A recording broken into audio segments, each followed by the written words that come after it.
A major court fight ended. Big secrets came out. Longtime team owners spoke up. At the same time, one of NASCAR's biggest names quietly stepped away. Now, new words from an insider are turning heads. What Kenny Wallace revealed connects rising costs, power struggles, and a breaking point that had been building for years.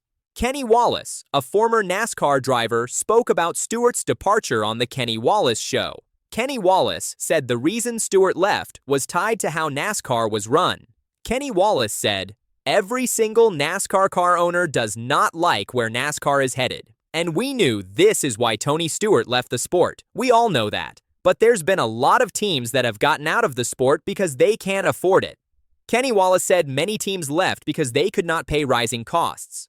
Kenny Wallace talked about letters that team owners sent to NASCAR leadership. Roger Penske wrote a letter to NASCAR chairman Jim France. In that letter, Penske pointed out problems in the charter system and said teams did not get enough revenue from the sport.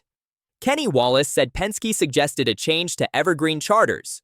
On his YouTube channel, Kenny Wallace shared a video titled, "Did Johnny Morris's scathing letter force NASCAR to settle?" In that video, Kenny Wallace said, "Come on guys, let's do bullshit this a little bit." When Jim France and Steve Phelps said, "I don't know, I don't remember." That means they don't want to talk about it. That was not good. Tony Stewart also spoke about the charter agreements in the past. Kenny Wallace quoted Stewart saying, "The charter agreements are a joke." Tony Stewart said this on Cars and Culture after the 2024 season. Tony Stewart also mentioned Rick Hendrick, another team owner, saying Hendrick rarely argued unless serious. Kenny Wallace quoted Stewart saying this was a sign of deeper issues in NASCAR. The lawsuit itself began after NASCAR presented teams with a new charter agreement. Some teams, including 23XI Racing, co-owned by Michael Jordan and Denny Hamlin, and Front Row Motorsports, refused to sign. They said the terms were unfair and filed an antitrust suit.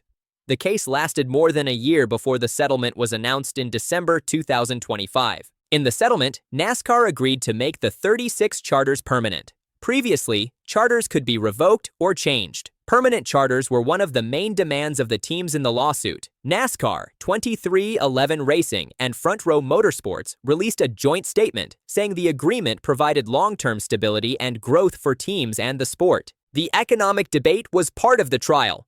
An economist testified that NASCAR owed $364.7 million in damages to 23XI Racing and Front Row Motorsports because of anti-competitive practices.